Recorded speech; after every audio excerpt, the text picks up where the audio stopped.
first of all, we're going to apologize for... You need it out? The mic. There we go. You're deep Harry all over again. Sitting here? Okay.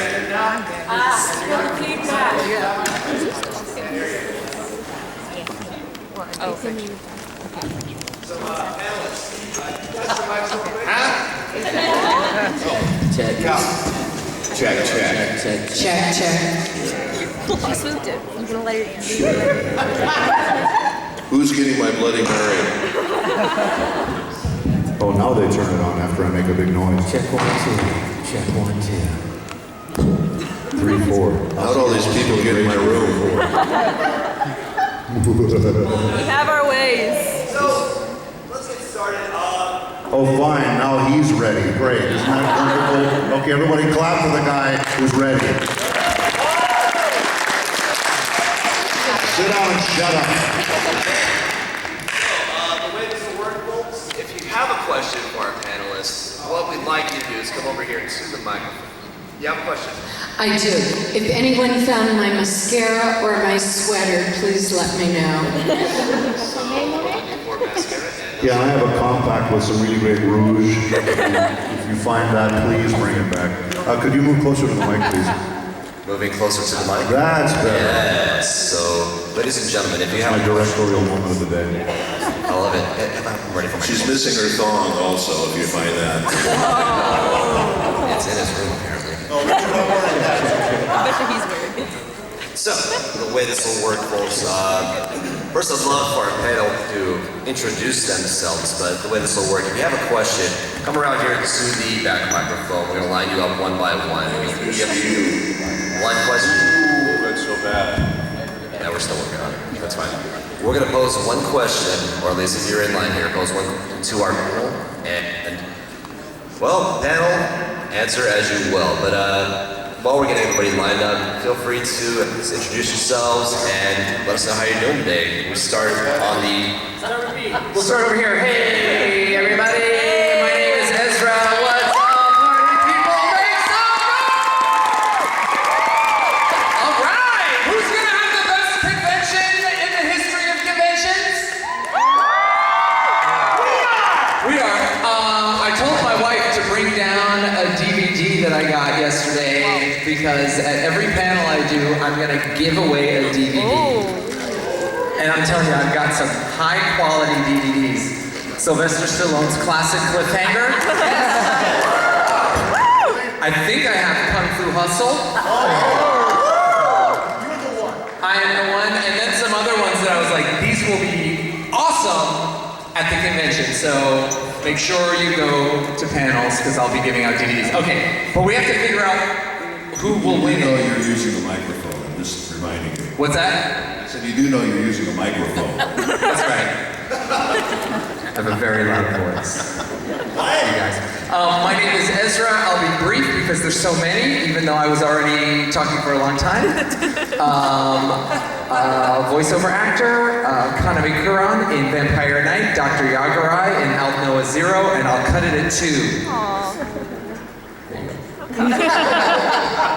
Actually, that's the only two things he's ever worked on, so. Oh, who said that? I don't listen to him, so I don't know what he said. I got your back. Thank you. Sounds like my mom. She doesn't listen to me either. So. Okay, Paul St. Peter from Kingdom Hearts. That's from Kingdom Hearts as Xemnas, the Nine-Tailed Fox in Naruto, Bleach and Yami, and various characters in Digimon, including Wormmine. I hope you don't mind my being here. I don't want to bother anybody, so I'll just pass this on to Vic. I love your name. So for the purposes of this panel, I'm going to be James St. John. Right? St. Peter, James St. John. My name is James St. John, and I've been involved in anime voice acting, video games for probably 16 or 17 years. So I'm only gonna say that. I'm old. And very, very happy to be here with you guys. Hi everybody, my name is Todd Havercorn. You might hopefully know me as Natsu from Fairy Tale, and Deathly Kid from Soul Leader was left. And it's always a great time to be on a panel with all the other voice actors, because everyone thinks we all hang out all the time, but we really don't get to see a lot of each other until we're working together or we're on a panel together. So this is a lot of fun for me, and I have not been this excited since I was a zombie and I stumbled upon a village of narcoleptics. So thank you for being here, and let's have a good time. Hi, I'm Anthony Bowling. I'm Troy McClure. Yeah, it's interesting you say that, because I haven't talked to Todd in forever, but we were both in Is This a Zombie? You were Nagasumi. I was Chimp in that one. Chimp in Is This a Zombie, Ukyo in Samurai 7, Alciel in Devil's a Part-Timer. Good stuff there. Yeah, I've been doing this about 10 years, and it's great to be here and meet everyone here. I love you guys. You are lifeblood, this excitement, this passion. I love you. Now smash you. What's happening? Oh God. Kill it! Kill it! Oh, that's a great fly. Oh, you got it. That is a dead That's all I got. He got the That is a very slow fly. I can't believe that. That was. And you're a murderer. Anthony, that was a great fly. That fly sat on the microphone until Anthony touched it. So that's a G fly for sure. My name is Greg Ayers. My power animal is Amy Winehouse.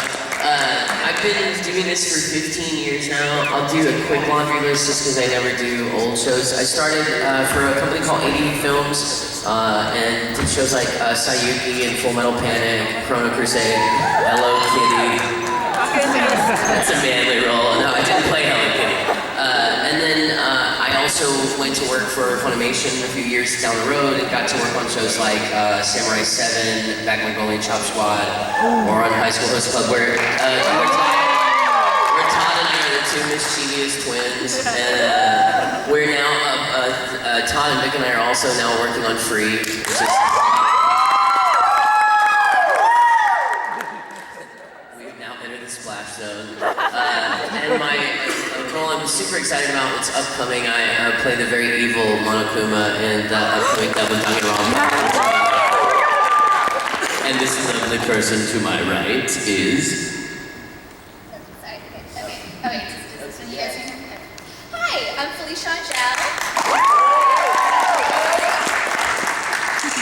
I am a voice actress and recently ADR director at Funimation. I'm working on Sky Wizards Academy as director. It's my very first thing, so you should all go and watch it. It's great. Some highlights. You might know me as Corona from One Piece. Emily from The Devil's a Part-Timer. Asuka in Senran Kagura.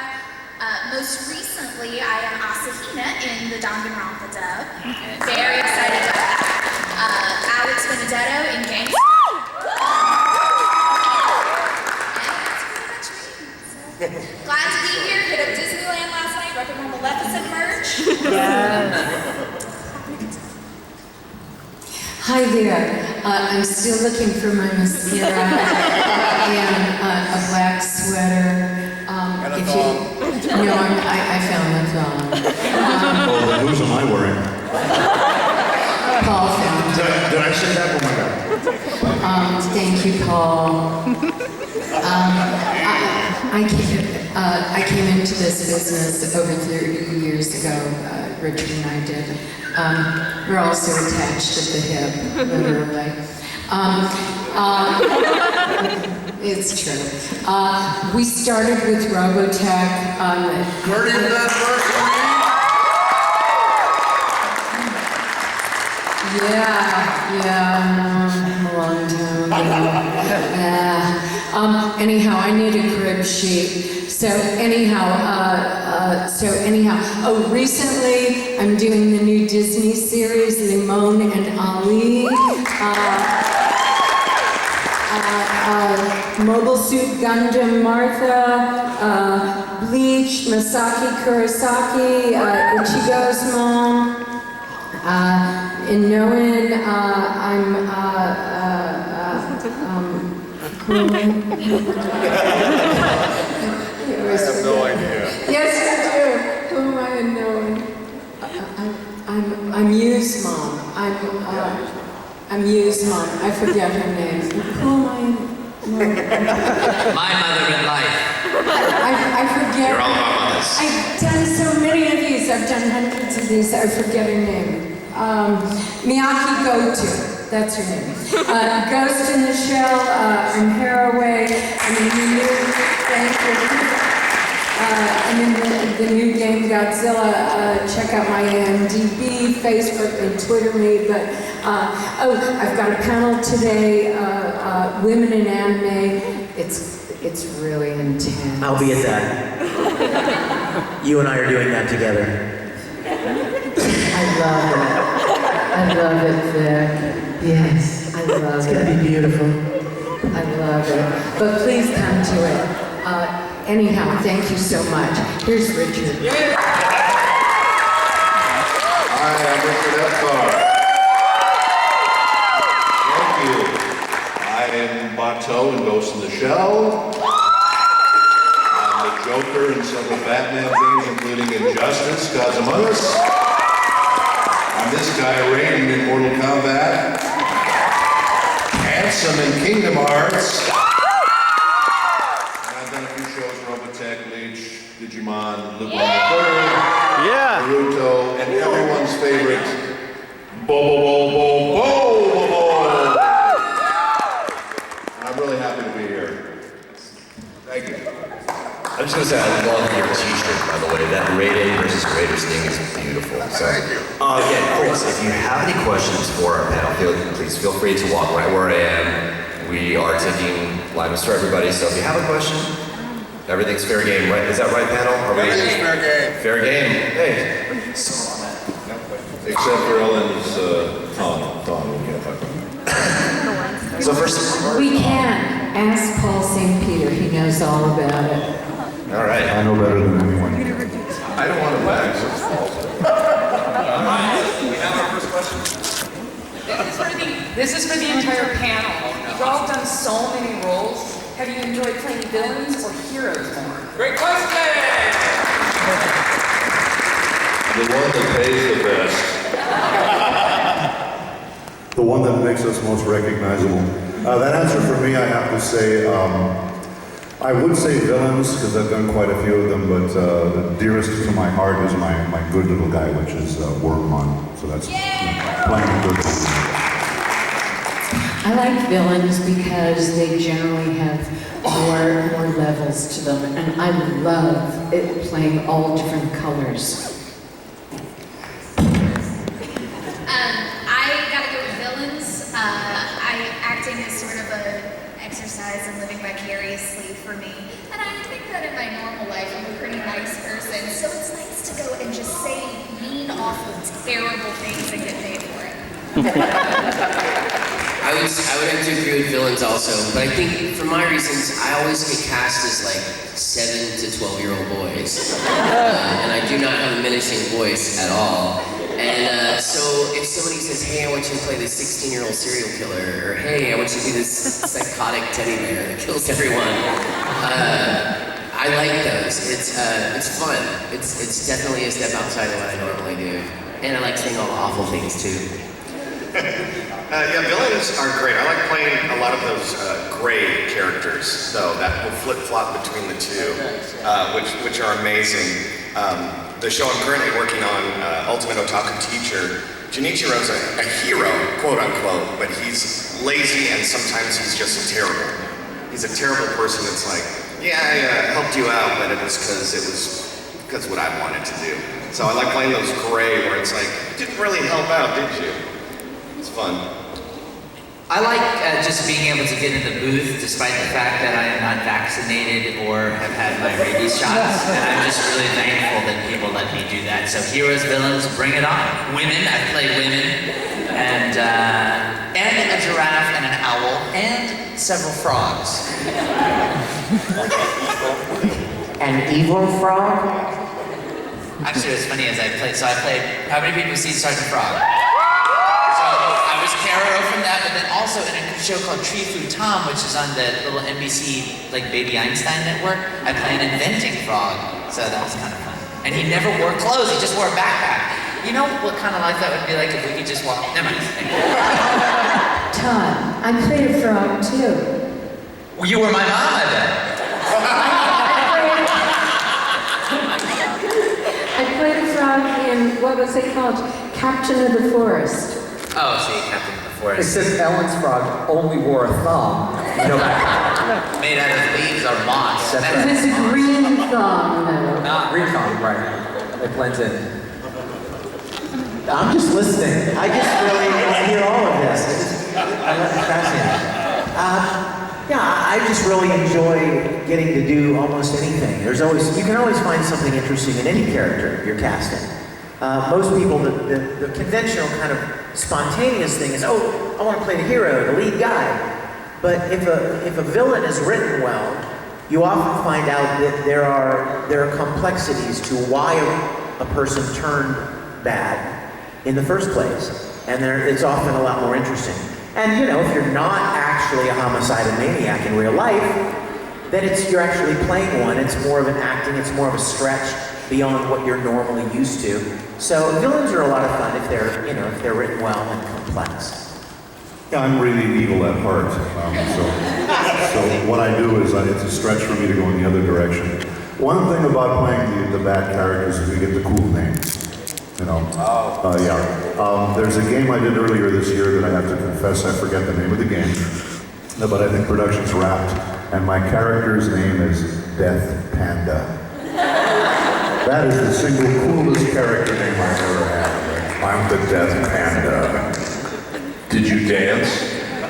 In a thong, yeah. Well, that goes without saying. For me, I love them both too. I do enjoy villains because it's fun. You can really chew the scenery and have fun with them. But there's something about heroes too. I like Raiden, for example. He's a very noble character, and it's really fun to play him too. And just come in, kick butt, and make sure that everything goes the right way. So that's kind of a fun character to play too. Why are you looking at me like that? Keep going. I will say that many of these voices have the capacity to be playing the hero with a very dark side. So I've heard many of you play roles that have both qualities to it. So they can incorporate a little bit of the dark and the light and vice versa. But I would have to side with the obvious opinion that we all have, which is that it's just wonderful to get into the booth and do any character. But the fun ones are the short ones that usually die in an episode or two. Because you can just go wild with them, you don't have to sustain anything. You're like, let me just go in there and sort of be wild and play and then die a horrible death. Those are super duper fun. And then, I think we all handle our heroes and our villains in the same way, which is with as much class and as much truth and honesty as we could bring to them, so that it can last over the entire title, so that you feel or hate for those characters. I object. I like characters that last. If they last, you get paid more. The characters that die soon, you don't earn as much money. It's like being in a S.H.I.E.L.D. helicarrier and you're like, this is the house that Naruto built. It's pretty cool. I would do this for free. Just don't tell anybody. I was about to say that's the next offer you're going to get, so. Yes, next. This question is second towards all of you. You saw how long that last question took. Well, it's basically, you've all done voice acting for a decent amount of time, and I'd like to know, obviously some voices come more natural than others. What was the most challenging voice that you've had to develop, into, that has the most growth in your end?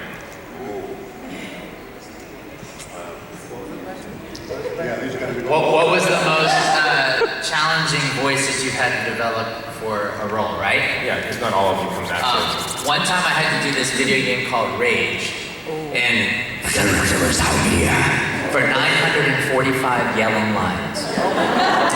And I lost my voice for 9.5 days. And I was completely drenched in the booth, and I was freezing but sweating at the same time. So I asked the producer that they have a camera in the booth. They can see me, I can't see them. And I said, listen, I'm freezing and I don't want to get sick. Can I just, record topless? And so I did.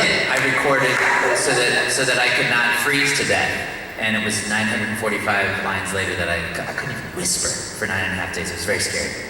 I had the same experience, so that's going to be my answer also, except I kept my clothes on. But it was another video game where I was playing the ultimate evil, sort of winged bad demon. And it was non-stop, scream, scream, scream. And it made me very angry when it was over, and it made me not appreciate any of the dollars that I earned. I'd much rather not have them to not have that job. And again, could not speak for several days afterwards. And then I returned home to my family in a very bad mood. Not just because I was screaming all day and my voice is gone, but because I was so aggro from playing that character who was so aggro that I was like, I don't want to have salmon patties and mac and cheese. Except it was like, I don't want to have salmon patties. My very first role was actually pretty challenging for me. It was the first thing I ever auditioned for at Funimation, and it was High School DxD. It was directed by Colin Clinkenbeard, who I have tremendous respect for, and thusly am terrified of, just a little bit. So the character is actually two characters. She's like a normal, natural, sweet high school girl, and then she transforms into a fallen angel succubus who just murders people. And the voices are a little different, but there are times where she slides from one into the other and then back again. And it was like, hey newbie, do it. So that was really, really tough, but a lot of fun. And then One Piece, like you go in and you just scream for 60 episodes, even if you're not fighting. Everybody yells all the time. So yeah, you just buy stock and throw code. I would have to say the most challenging voice for me was Negi in Negima. Only because he is a 9-year-old British school teacher with a voice like a church mouse. It's this little squeaky high voice. And because Lucy who played Asuna, and I lived in Houston, we would record 12-hour days, 5 days a week. We would record 10 to 10, Monday through Friday, because the line count was so heavy. And it's still the only voice when somebody goes, will you do Negi's voice? I'm like, no, sure won't. I would warm up for almost an hour on the way into the studio. So, but the one that has, the coolest question was the one that has the most growth. There's a fantastic show that I did based on a Korean novel called From the New World. And my character starts at age 7 and ends at age 36. I've never been able to play a 36-year-old ever, even though I'm in my 40s. That was probably, I enjoyed the growth of that role for sure, but Negi is definitely the one that my vocal cords hate the most. You can all hear me right now, and this is close to my natural speaking voice. It's a little deeper because it's early for me. No one ever uses this voice when I go to record, and they always make me go higher. And when I was in My Bride as a Mermaid, I had to play Chimp, and he's a ball of energy. And I would all the time have to be up here and do that. And they would write a paragraph of dialogue. I would go too quick because he's full of energy, and they're like, oh, we're gonna have 3 more sentences on that. So every day I was going in here, and I have to talk up here and do that, and then I have to scream and be up here. And it doesn't work, or I'm like, we're done here. I can do that for an hour, and then we're done. So it's always hard when they're like, Anthony, can you go higher? I'm like, yeah, I can do that, I guess. Higher. Just Dragon Ball Z. That's it. That's all I want to say right now. Dragon Ball Z.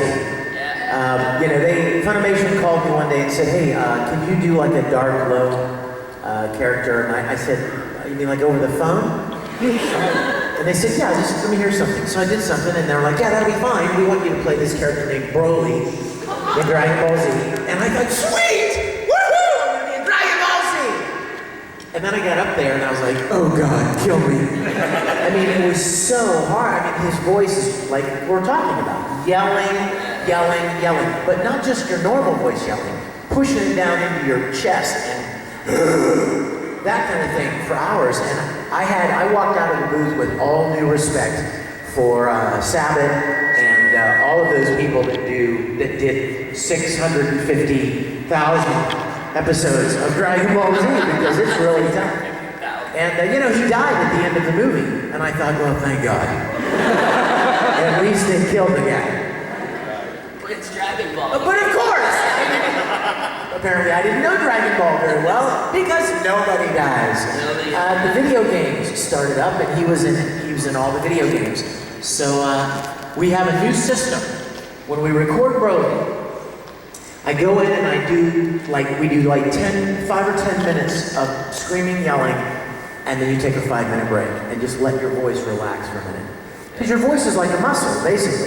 It's like, you know how when you work out and you lift weights, if you push it too far, your muscle fatigues.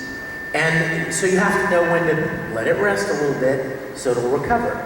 So yeah, Broly was a killer until Digimon came along. And I played a short role in Digimon called Mad Leomon, which was this crazy huge lion mech creature, and he made Broly sound like a little schoolgirl. Well, I would have to say, as far as the most difficult, challenging, and weird character I ever did was from Cowboy Bebop when I was Punch. I was approached by the late great Kevin Seymour, who was organizing the series, and he said, the producers, the clients, they all told me what they wanted, and you were the only person I could think of. He needs to be Mexican. He needs to be sounding like he's from Texas, and he's black. Now, that could be taken another way and say, you thought of me with that weird mixture, excuse me? But I was flattered. But I told him, you can't do 2 accents at one time, but I can't put them in one line. I can flip from one to the other. So that's why I had these weird lines where I started off by saying, shucks, howdy. And then I moved on to, how y'all doing? And so I would be doing that throughout the whole day. Maintaining that and keeping the dialect and the accent in the same line and maintaining the voice was a real challenge. Once I keyed into it, though, we had a great time. And still to this day, the weirdest character I've ever played. Come down, Rick. I was doing Spec Ops, the game, and I was only supposed to be there for 4 hours, and the guy kept me there for 6 hours, and I was screaming my ass off for 6 straight hours. And by the end of it, I literally had nothing left. And then he said, we saved the 10 best lines for the end of the day. I said, what are the 10 best lines? He said, we're going to burn you alive with a flamethrower. And we need 10 of these 30 seconds long. I said, you need 10 of these? He said, yeah, 10 of these, go. So then I just did those, and that was pretty much it. Now, in the afternoon, I had a session for Legend of Korra, and I played the chief on that. And I had to go do that, and I had no voice left at all. Fortunately, I didn't have to do the chief. There was another character who was a dock worker, and I told Andrea Romano, the director, I said, I have no voice at all. I can't do it. She said, well, just try to match this character you did before, and I had no voice at all. I sounded like this. I said, Andrea, let me try something. Let me redo this entire character with this voice. She said, no, I don't want to make you do that. I said, no, I think it would sound great. Because he said, this dock worker, he had no voice, he sounded like this. I thought, this would be great. So we redid the whole character with this voice, and it sounded amazing. And when you hear it, it's like you have no idea who that is, but it's me with no voice. But it sounds amazing. So that was actually a positive to a negative. That's weird you said that. I got burned alive in a show, and the director's being really picky, and it's 45 seconds of just blood-curdling screaming and dance. The next morning was the day I started Negima, and we had to scrap the entire first day of recording, like everything. I think it was like 8 hours of recording because I just sounded awful. Yeah, that's crazy. Yeah, you can't fake being on fire. You just have to do it. You know, for me, the worst thing that really, really is a killer It's not creating any voice, but it's working with a director that's really impossible. And there was one director who we don't work with anymore because he was kind of chased out of the town. Every time you would do a line, Paul knows who it is. We're going back some years. Every time you would do a line, and it would just send the blood up your spine. You'd go, late, and you'd go. It would just be awful. And when somebody is so brutally abusive as this guy was, it just takes all the creativity out of you. And Richard and I and Ezra, we're directors. And I don't know, some of you also, maybe you said you just started directing. I just started taking notes on what not to do now. And you have to be really, really supportive to the people that you're working with. Because if the people that you're working with don't feel supportive, then they don't feel free to create. And that is the biggest killer in creating. Otherwise, I can't think of a single role, as difficult as they can be, that is not impossible. And that for me is the most challenging, is working with somebody who's not supportive to you. Yes. Next. I have a question for Vic. Hi! Yes, my dear? Would you rather be an obnoxious poser or a shorty for life?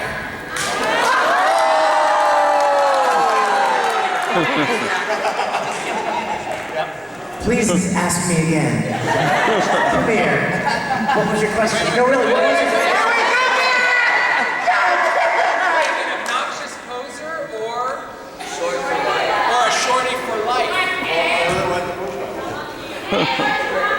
Oh, translation. I get it. Well, I think I'd rather be an obnoxious poser.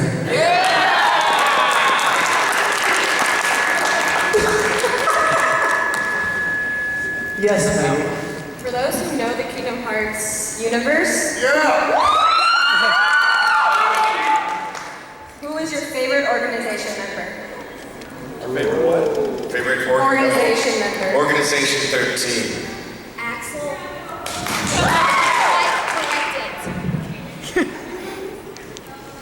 Yeah, I love the series. Axel is pretty cool, especially with what's going on now. Without spoilers, something awesome is happening with him. I'm intrigued by the three that they never really delve into what their past is. Luxord and there's two others that they really don't explain. Yeah, where you don't know, like, who are you? So those intrigue me. I'm really intrigued by those guys. Oh, come on, people zen this. Never heard of it. He sure is not my favorite. And some. And some. When you zen this, come to the darkness.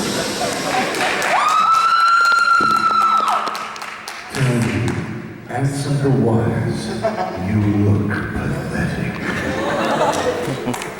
And Terranord, let's not forget him. And Xehanort. Three of my favorites, anyway. Okay, so have you guys taken any self-defense classes, and have you ever used them on a fan? Yes, could you come up here? We'd like to demonstrate.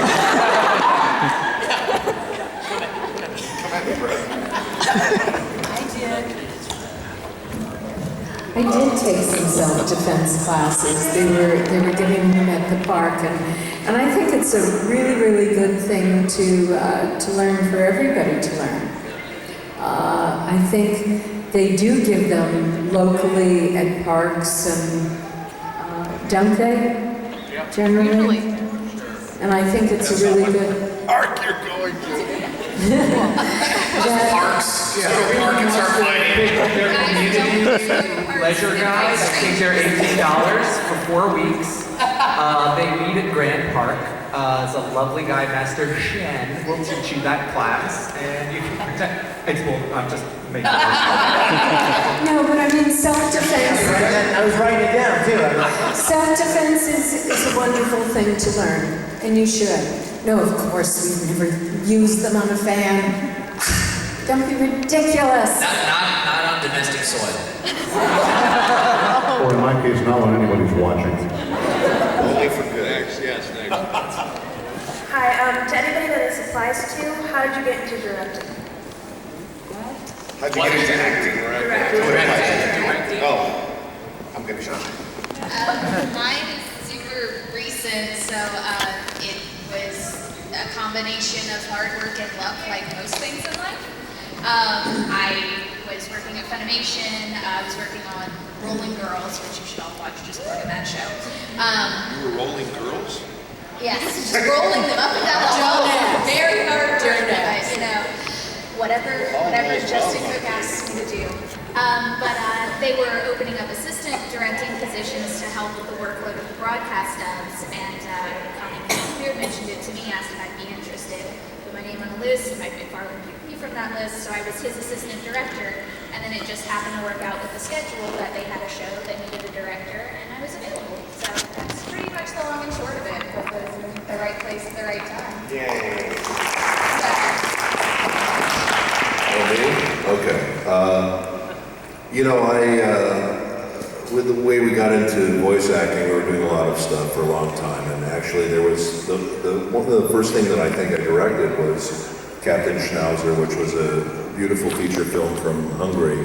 It was actually a really beautiful movie, and nobody wanted to do it. That's where I played the frog. That's where you played the frog with the thong. And nobody wanted to do this movie for some reason because it was very talky, and it basically talked about their economic situation in Hungary, and I don't think kids would be very interested in that, quite frankly.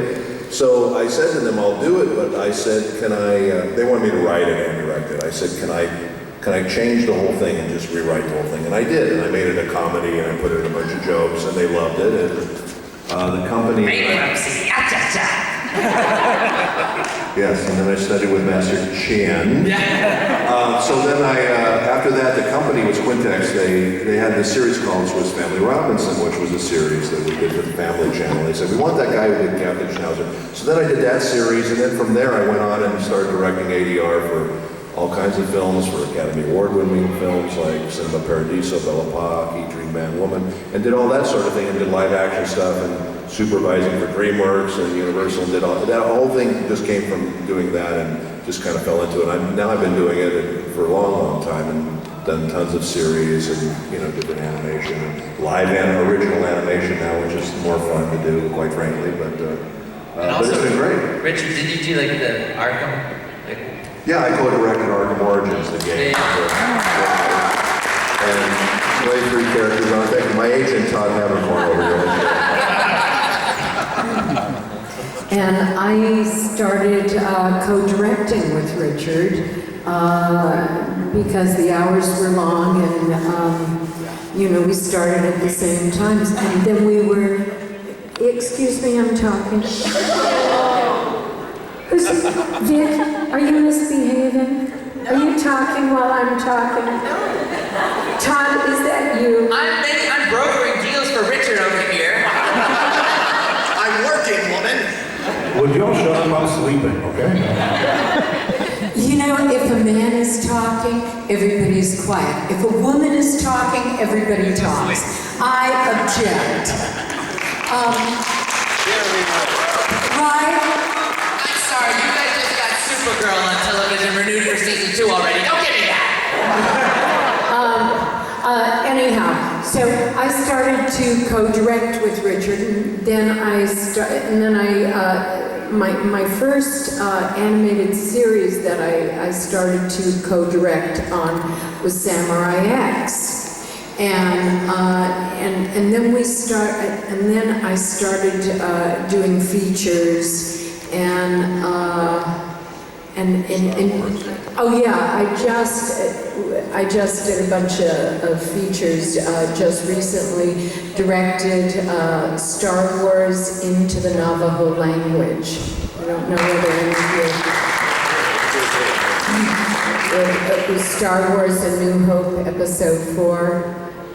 Anyhow, it was all people who had never before dubbed or done anything like this in their lives, and it was quite exciting. So anyhow, so that's how we got into directing. I've had the great honor of being directed by both Ellen and Richard, and I learned a great deal from both of them. Richard certainly has shown me so many things about how to be a smart, funny, and productive director. I was fortunate enough to be asked to direct a project by a crazy Frenchman who should rest in peace, but he's a crazy Frenchman when he was alive. And Oh, I thought you meant he's still alive and like he should be resting. no, he passed away. He passed away. He had this project that nobody else really wanted or was available to direct at the time. And he liked my manner in the booth, and he liked how I would get along with people outside of the booth, and he thought that it would be a perfect match for me to direct this series, which was called Tequila and Benetti, which had star names on it. And when I say star names, I mean E-level star names. It was Danny Bonaducci from the Partridge Family, or from like Celebrity Rehab. And it was another guy named Jack Scalia who was very popular in soap operas and stuff. See, Ellen's done a movie with Jack. And both of them were very, very difficult. Jack Scalia wanted his trailer all the time, which there is none in the studio. and Danny Bonaducci was drunk. So they were the two leads, and we had like a ridiculous amount of episodes to do. And this Frenchman said, "You do it," and I was like, okay. And it was really a trial by fire in a major way. He's like, "We'll show you, I'll teach you, you'll know, don't worry, it'll be fine, you'll get everything, it'll be fine, don't worry, don't worry." And then it's like the first day I'm supposed to direct and he's not there. So I learned. But I also have a rich background in theater and theater directing, and it was, you know, sort of merging the technical aspects of what it's like to be in a recording studio with getting the performance out of the voice actor. And that is the same no matter what platform you're doing it for. So that's how I had that chance. I just want to say that I think the best directors are actors. Just for me, in my experience, the best directors are people that have been actors themselves, and they know how to communicate to the actor. That's a very, very important thing, is communication. So. And we come from an acting background. We started as actors. We still are actors. My one experience as a director, I finished a session, and the director of the next session on a completely different project simply didn't show up. He wasn't there. And so the actors walked into the booth, and he was looking around, lost as usual. He does this in sessions too, by the way. He comes and sits by you and does that. But I actually, it was a film that had Franchot and Franchot. Beg your pardon? Anyway, I sat down and I went ahead and directed the session. I had never done it before, but it was ADR. It was replacing dialogue to dialogue in English. And I've done plenty of that. So I said, let's go ahead and do it. So we finished it up. We wrapped everything, put everything, and we all said goodbye, and the director still never showed up, and to this day, I don't know who was supposed to have been there. But that was my directorial credit. Oh, by the way, working drunk, you say that like it's a bad thing, okay? This is for Greg, Todd, and Vic. What was it like recording for free? Yeah, isn't that a loaded question? Who wants to start? I think you want to start. Go ahead. First of all, we recorded Free Eternal Summer, which is the second season of Free. which is very weird to start at part 2. That being said, I was stoked that Crunchyroll had season 1 up on their service, and so I watched season 1. I love free, more than free, I love 50% off. For those of you who don't know, Sparky and Octopimp are both in the dub, so if you listen very carefully, they're in the actual dub. But I think it's really cool, and I love free fandom specifically because some fandoms take themselves so seriously, and like, you can't possibly make fun of Inuyasha. But free fandom loves the fact that there's this parody that is ridiculous, and that, I mean, I'm glad I knew what 50% off was, because somebody, like, right after the roll was announced, said, will you do the rap?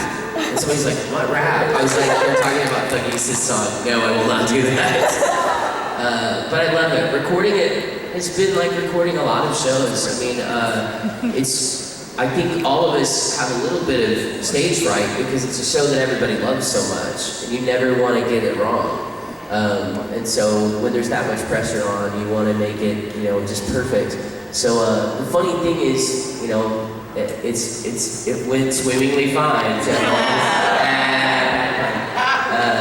but yeah, it's gone a lot easier than expected, and I love my character. I couldn't play a nicer, sweeter little penguin on Earth. So yeah. So how about you guys?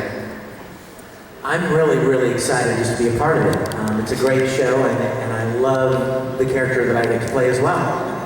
Since I was a little kid, I always loved sharks. And so I thought it was just kind of interesting that I would get to play this character. It's kind of, his mascot is a shark. But like Greg said, I mean, there are a lot of people that feel strongly about shows that they care about. And even in many cases, there are just a handful of people that feel strongly, but they make a hell of a lot of noise. You know what I mean? Like, you've got 6,000 people who love something, and you've got 10 that hate it, and the 10 people would make you think that there are 1,000 of them, because those 10 people are very loud. Exactly.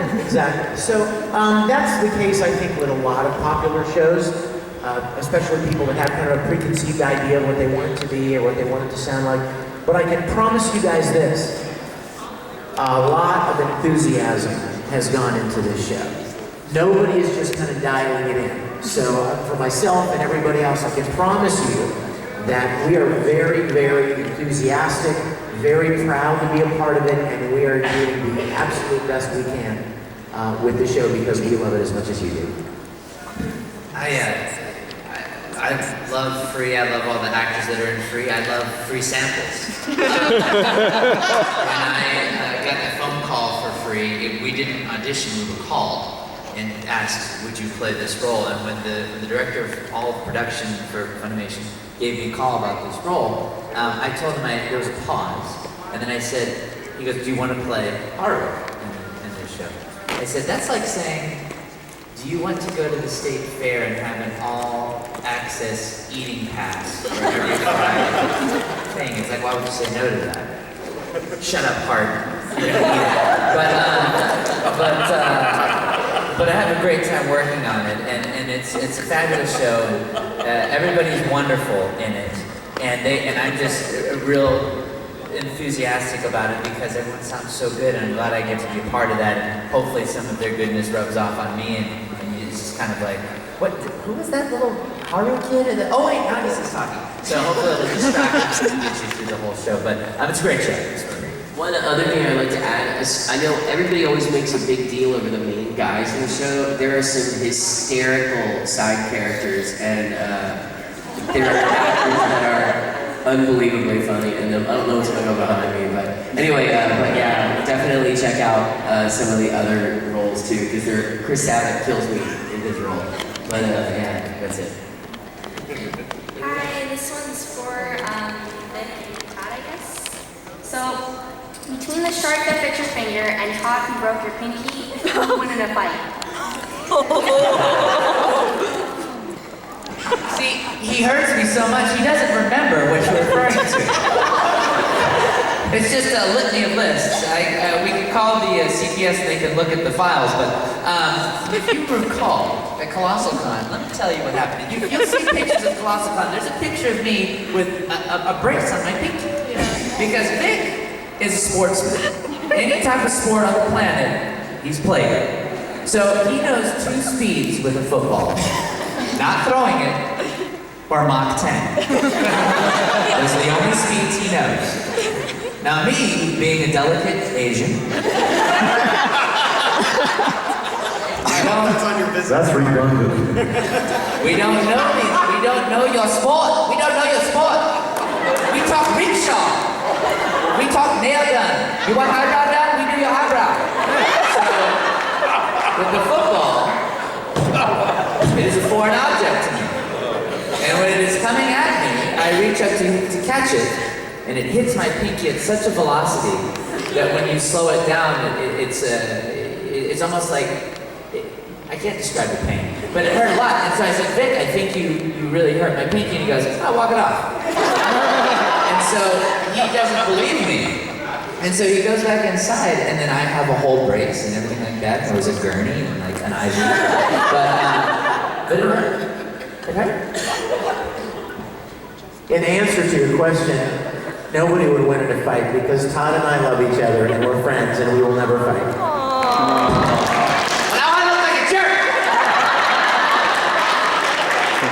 I think I'm gonna be sick. This is to Todd and Vic. Who would win in a fight, Knox Stracknell or Edward Elric? Edward Elric. We would never fight because we're enemies.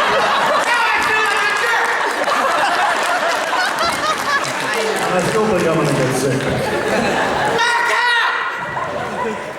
Your dad loves you. Should we let these two get a room? They just had their anniversary. Okay, so my friend Natalia does not understand what symmetry is. So Todd, can you describe that for her? Are you rolling right now? Symmetry is the lifeblood that makes this earth go round the planets. Symmetry is what you must wake up to every single day. When you look into the mirror and you think you are not beautiful, I want you to look at your symmetry and realize you are.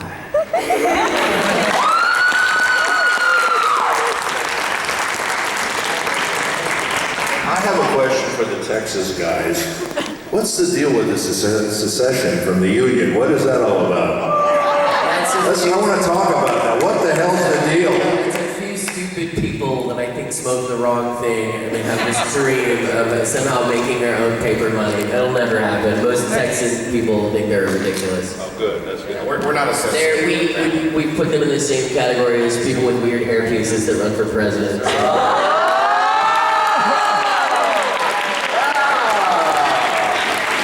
Anyway. Who could he be talking about?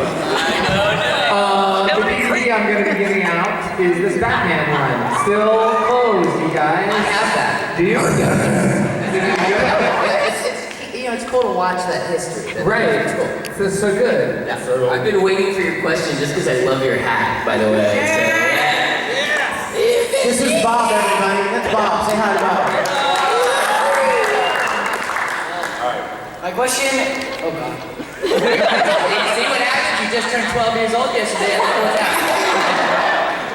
My question is for all of you guys, but what's your favorite anime you've been in, and say it in your favorite anime character. And we're going to speed round this. We're going to think of it. We're going to give a super fast lightning answer, starting with Ezra. My favorite was in Boo Cha Cha. I played a rapping twin. His name was Nico, and with Kari Waldred, she was Terry, and we were Nico and Terry. My favorite was Digimon, and I was Wormmon for about 25 episodes. I didn't come back, but I do appear in the game now and again. I'd have to say Full Metal Alchemist. I'd have to say Fairy Tale. I have to say fairy tale. How do you know? I love Janichiro. I love playing Ultimate Otaku. He's up here and he's got YD and he loves it. I can't pick a favorite, but if I had to pick probably the most fun in all, See, I like playing Leo in ghost stories. He likes when ghosts and Slender have It's fine. It's fine. My favorite anime and that I've been in and my favorite character are two different things. So my favorite show is The Rolling Girls. And one of my favorite characters is Hana Uchiroy from Minto because she's this weird little otaku fangirl that she's really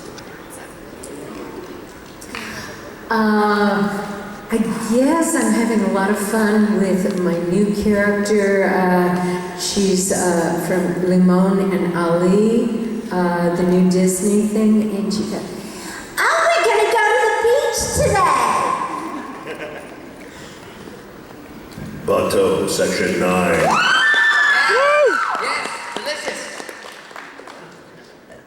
Okay, first of all, my questions kept changing, and now I have to limit them. This is for Vic and Greg. So I did some research and on my favorite anime. I noticed you two were in it. Are you guys familiar with your role in Dream Your Mary? If so, how was it? Can you repeat that? We've got this weird echo up here. I only heard part of it. Okay, I'm sorry. Okay, so I looked up the show Dream Your Mary, which is my favorite anime, and Vic and Greg, are you guys familiar with your roles in that show? Oh yeah, I play a very creepy little puppet. It's awesome. Oh, how was it?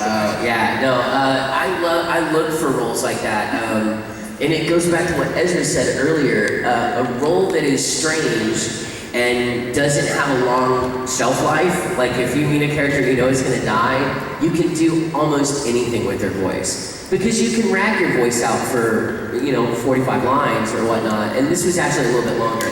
But I love that character. I think he's bizarre looking. He looks like something out of some twisted circus fairy tale. But I loved working on Dream Your Mary, and it's a cool show too. It's a really neat show.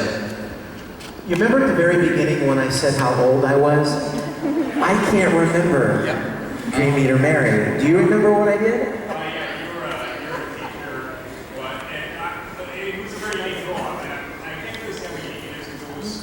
Yeah. Was that a shoe that was anime? What that you peaches? Tell me about that. Well, I love that you loved it. Thank you.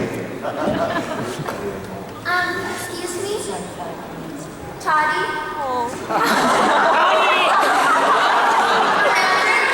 That's hot toddy to you. Wish we had time to tell them our Morton story. Oh my God! Do it! On average, how many marriage proposals do you get a week? Marriage proposals per week. Oh, how many marriage proposals per week?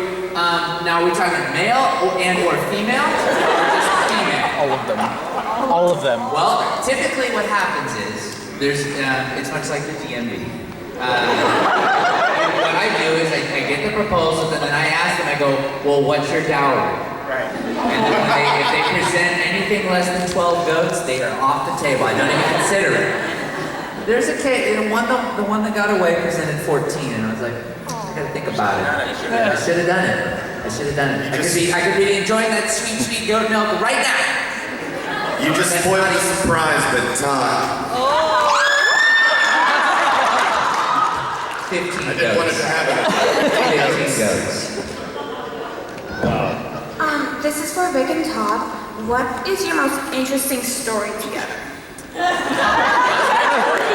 right. Actually, I think it is last night's Morton's. Oh. Let's hear the story. You know what? I take you out for an evening, and this is the look I get? He didn't have any goats. You take me out? Here's the bill that I paid. Let's hear the story. Come on. Morton. All right, actually, you know what? That's a tale for another time. I would actually, you know what? The most interesting story I would say is when you asked me to be a part of STC in the audition process. Oh yeah.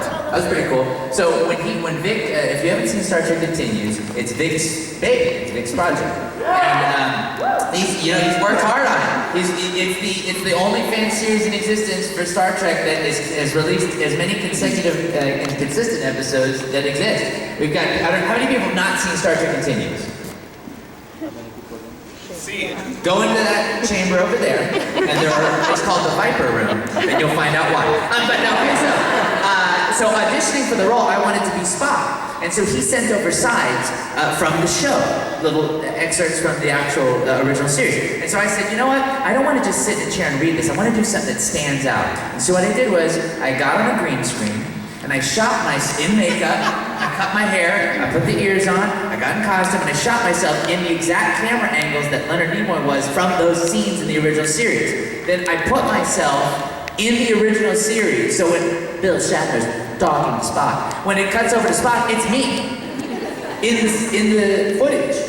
So it's Kirk talking, and then it'll cut to Spock, and then it's Haberspock. And then it cuts back to everybody else. So that's... Yeah, Todd really went all out for the audition. And if you haven't seen Star Trek Continues, it's free to watch. Go to StarTrekContinues.com and click on episodes, and Todd does an amazing job. We've got a great cast of people like Grant Imahara from Mythbusters, and the original actor who played Scotty in the original series, his son plays his dad's role. And we're having a lot of fun with it, so please check it out. And it's available, like I said, on YouTube, and for this weekend alone, for this room only, I will make YouTube free for everyone in this room. So beneficent. Now tell us the Morton story. Not gonna happen. Do it! Wait.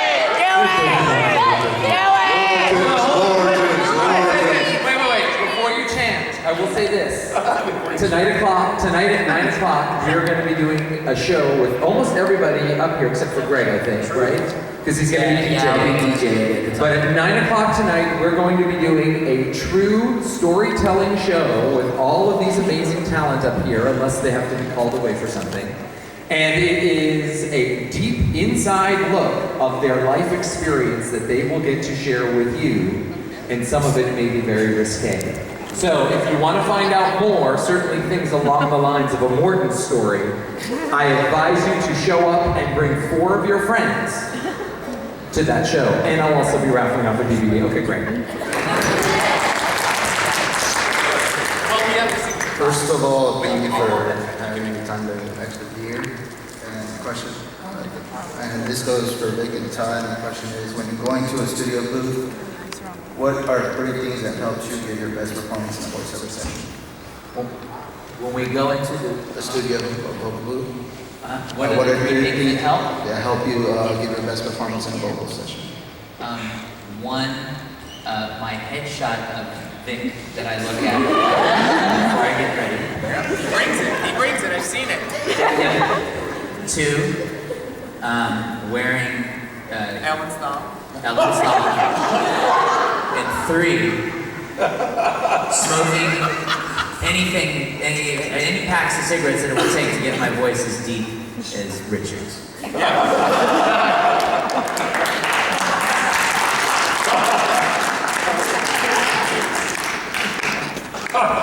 I think one of the things you'd want to do is you certainly want to warm up your voice to whatever capacity you think is right, but you really shouldn't go in there with just your regular voice as it is, because it does, like muscle, like Vic said earlier, it does need to warm up for you to use it properly, or for you to make it last long enough for a session, which could be 2 to 4, sometimes, unfortunately, 6 hours long. The other thing you might want to do is bring things that you know you need for yourself. Some people like to have an apple to clear out any of their noise their mouth makes, or a bottle of water, or tea, or throat coat, as Felicia said earlier. So things like that for yourself. Obviously, this goes without saying, but everyone needs to hear it. You should be prepared as best you can. Most often, you won't know what you're going into voice. Sometimes I'll just bring in anybody and I'll say, they're like, what am I doing today? And I'll say, this is your role. But if you know in advance and a script is sent to you, you should read it and just kind of know what you're preparing for. And the most important thing is really your sense of humor and a level of patience, because directors can be a pain in the butt. The session itself can be annoying. Sometimes there's producers there that are making it difficult on the director, which is making it difficult on the voiceover actor. So patience and sense of humor is always really great, because if you're nice to work with, then you'll be working a lot. And the only thing I would add to that is bring your passion. I'm serious. I mean, I've seen a lot of voice actors who literally dial it in. You know what I mean? Like they sit there and they read a magazine and they hear boop, boop, boop, and they just lean in and do the line, like, you know, just to get it done. But bring your passion. No matter how big the role, no matter how small the role, no matter what the job. Love what you do and do what you love. And if you come in with a sense of, man, I just want this to be the best it can be, and you give it all your focus, it's going to be good. So that would be my encouragement. The other thing is, don't bring in your outside baggage. If you've had a fight with somebody, if you're irritated with somebody, if you're angry, whatever your problems are, leave them outside the studio. If you've got change in your pocket, who's talking? It's my turn. Why is it whenever I'm talking, somebody else? Greg? Yes. Stop.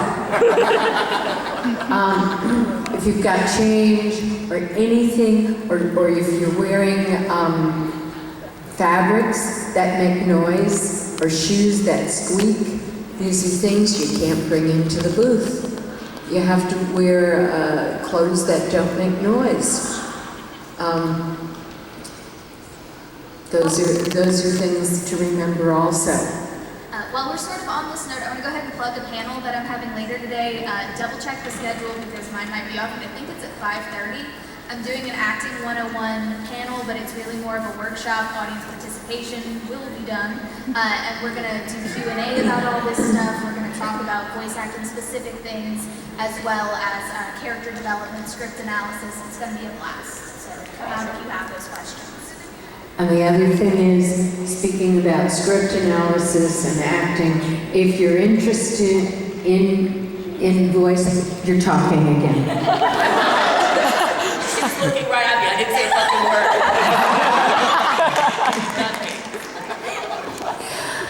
So who's that House of Flying Daggers going to? I think it should go to Greg or I give up.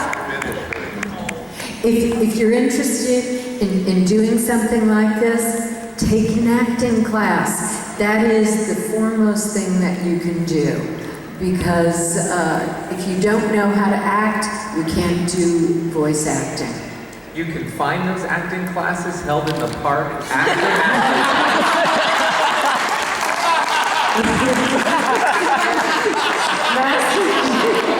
Okay, we're going to recording.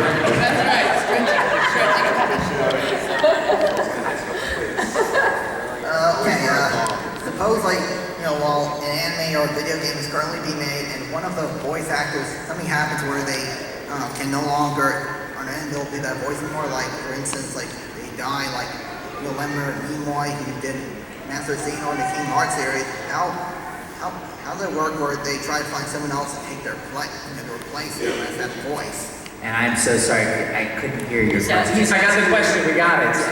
We got it. What do you do when you have a well-known voice and they're no longer able to perform that part, or unfortunately they pass away like Leonard Nimoy did in the Kingdom Hearts role? So how do you go about finding a voice replacement for that? And that's an excellent question. Thank you so much for your question.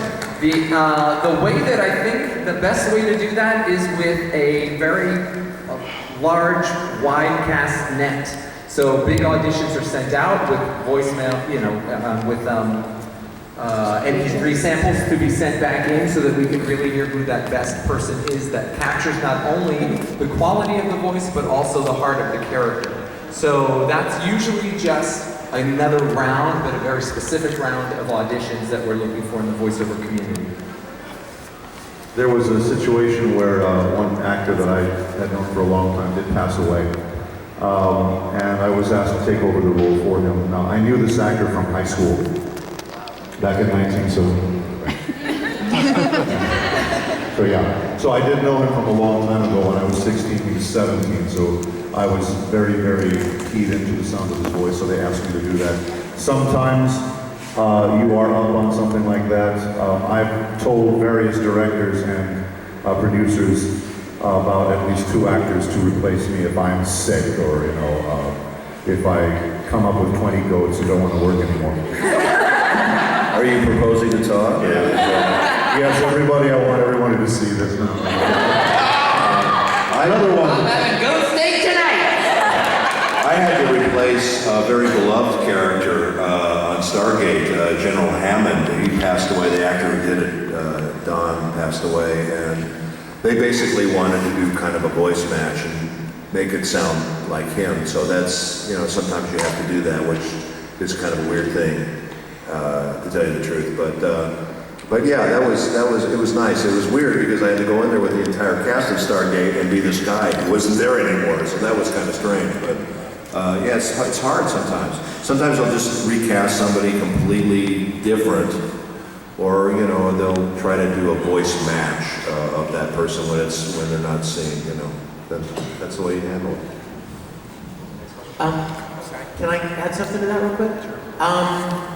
You guys know Full Metal Alchemist, and Aaron Dismuke played Aaron. I played that out in the first series, and we didn't know there was going to be another series. And when Brotherhood came along, everyone was like, "Oh no, Aaron is now 6'9", and he sounds like this." So he used to be brother, and his brother. So they were faced with a real challenge, and that is we need to find somebody that can play the role and sound enough like Aaron's version to be accepted as Alphonse, but obviously, it wasn't going to be Aaron, and Aaron was very beloved in that role. And so Funimation had a big challenge to find, and Maxie Whitehead did a killer job. And can I tell you something? When the first few episodes were released, Maxie would write me, and she called me one time and she said, "I'm getting hate mail." She's like, "I'm getting hate mail," and that really breaks my heart. I have to tell you, because remember we talked about bringing your passion? She gave it everything she had, and there are people out there that are just mean. And just because it wasn't Aaron, they were really mean to her. And I want you guys, let's make a pact, you guys. Let's make a pact that we're not going to let people be hateful like that and treat people bad like that. There are so many more of you. There are so many more of you than there are of those hateful people. And if you guys let your voices for positivity and love and encouragement, let those voices be heard and drown out that hateful stuff. Speaking of, since we're plugging panels, I'm doing a panel on bullying Sunday. So if you want to talk about being nice to each other and what to do and how to resolve those kind of conflicts, come talk to me. It's called It Gets Better Anime Con Edition. But yeah, I'm with you. And the thing I want to add about what they were doing to Maxie, for all of us that know Maxie, she is the sweetest person on this earth. And it was just a few loud, obnoxious voices on the internet. Unfortunately, those are the ones you always hear. And it was really rough for her, definitely. And that's how Ezra found out about those self-defense classes, because that's what she took after the hate mail. Master Shien. That's right. And the bully who took my sweater. Where is that thing? Oh, my sweater. I'm freezing. Hi, to those that it applies to, how was working on Space Dandy? Space Dandy. Space Dandy. I had a big part in Space Dandy, which was actually really cool. It was the first broadcast stuff that Funimation was doing. It was actually, if I'm not mistaken, we were airing before the Japanese, because that's just how it played out. And it was really cool. Ian Sinclair rocked it. Really nailed that part. Joel McDonald as Meow was just fantastic. And it was one of the first featured creatures I ever did. She's a little plant called 033H. And it was also my first time on Toonami, which is crazy, because I grew up being an anime kid and watching Toonami, so that was a little bit silly, y'all. But it was cool, and it sort of set the stage for everything that we're doing now as far as production schedule. So thank you guys for watching it if you watched it, because its success is paving the way for how we work. Yeah, working on Space Station was a lot of fun. I remember Ian did indeed rock the S out of that show. And we were sitting there premiering it at a convention with the Japanese creators. And you have to remember, they've seen the show 1 billion times because they worked on it. And also, it's in English, so they don't understand what's happening. So Ian is so excited. And he goes, Todd, you have to be there for this premiere because I think it's like one of your episodes. Blah, blah, blah. And so we're sitting there and I'm like, Ian, if you know Ian, is very excitable. He's like that puppy, like when the doorbell rings, the dog's like, hey, someone's doing it. That's Ian. And so we're sitting there and Ian's so excited. And the Japanese guests are on the other side sitting watching. And the episode starts. About 10 minutes into the episode, I'm just kind of checking in with the Japanese guests and I look over there and they're doing this. Not because they're bored, but because they don't understand it. And they've seen it 1 billion times. And Ian is about to look over and I go, Ian. So he'll look at me, you are doing a great job. Like if he sees that, he's gonna break his heart. Ian, look at me. Just look at me. But Space Andy's great. Yeah, Space Andy, the character that I played, they called me and they didn't get to do it. And I went in and I said, so what is this character like? And they said, well, he's Tom McGee, basically. He's just Tom McGee for moron. I'm like, oh, okay, let's do that then. Hi, Felicia, Greg, and Anthony. Really quick, if you were to name a Street Fighter combo of your own, what would it be? Like I could create my Yes. own? God, see, I want to do something really good, but if I'm thinking of my own personal fighting style, it would be the like giggle at it, then fetal position. Not the face! Not the face! That is one of the coolest questions I've ever been asked. Thank you. And this is probably not G-rated, but it's not R. I would say the drunken headbutt would be for sure. I love where your head was at, because I was like, I would probably have something to do with alcohol. It'd be like, drunken, pass out. Just, don't hurt me. We've all seen Drunken Master. We've all seen Drunken Master. That's Master Shen's Oktoberfest class. My choreography on Drunken Master.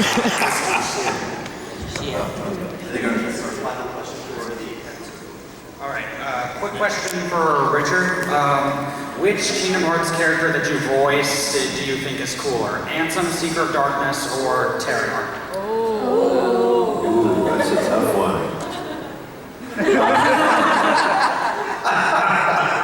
I do love doing Ansem. He's a great character. But yeah, it's kind of fun when he morphs into the other guy. So it's all fun, you know. I really enjoy it all. I love being part of that whole series. It's just a great series. Do we have any time? Can I tell a quick funny story? A quick Kingdom Hearts story? Yeah. Well, the reason I got the part of Ansem, I don't know if you guys know this or not, Billy Zane did the first one, and then for whatever reason, he didn't do the rest of the series, and they wanted to replace him. The guy that does Ansem in Japan does the voice of Batou.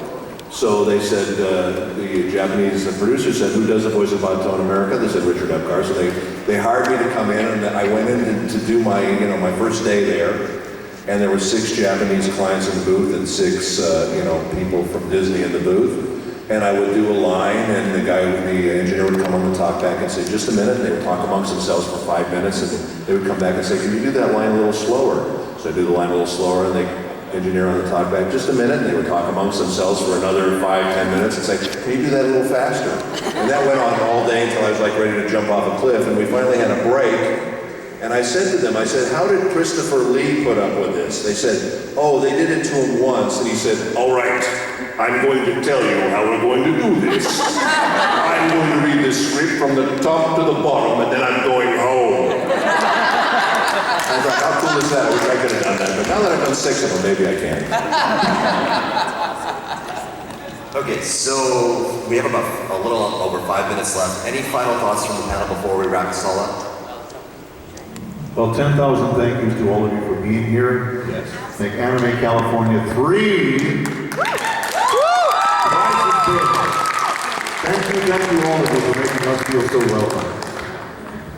All of us have panels throughout today and tomorrow, so please check your schedules and join us for any that you can. I've got a Q&A at 2:15 today in this room, and so please come and say hello to all of us. We're here to meet you.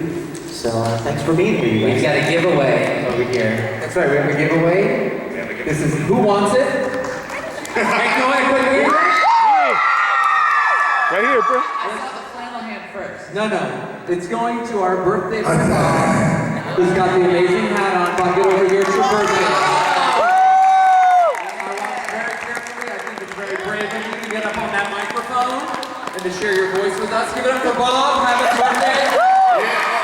And don't have the rating of that DVD yet, so you can call be a good parent about it. Rated X. And although we're having lots of panels, there's very few shows. And tonight at 9 o'clock, The Truth. Make sure you see that show. Thanks. I want to put in a quick plug for mine too. I have, if you guys are up at 1 in the morning, why they looked at it 1 in the morning, I have no idea. 1 in the morning, my outtake panel, and we're going to be doing Knowing, Loop on the Third, and Bo Bo Bo Bo Bo Bo Bo. So check it out if you get a chance. Yeah. And again, my panel for women in anime, it's at 3 o'clock. Come see it. And thank you so much, all of you, for coming here today. We've so enjoyed speaking with all of you. Thank you so much. And if you find my thong, my mascara, or my sweater, let me know. At 6 o'clock, I will be having a panel in which I am auctioning off a black sweater and mascara. I'm keeping that.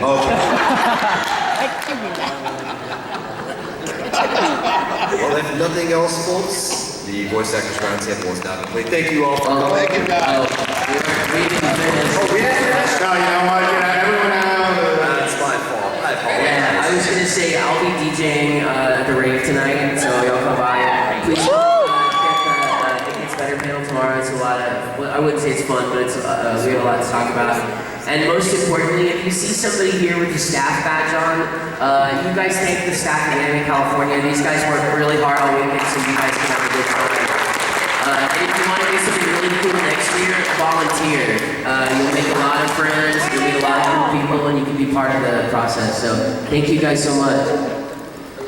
I just thank you again is all I really have to say. This is my first time in California, and you guys have welcomed me so warmly. It's been a great time so far. Got my acting workshop panel. If you have any desire, any curiosity, come by. It's going to be a lot of fun. It's very interactive, and I'm really pumped about it. So thank you guys again. You pretty much rock. So.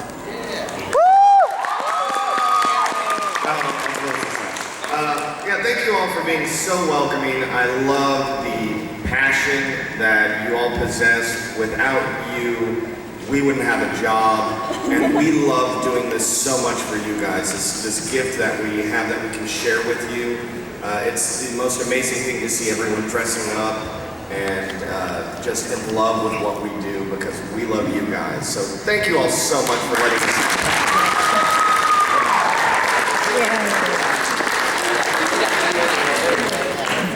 All right. Is that everyone? Voice Actors Roundtable complete. Thank you.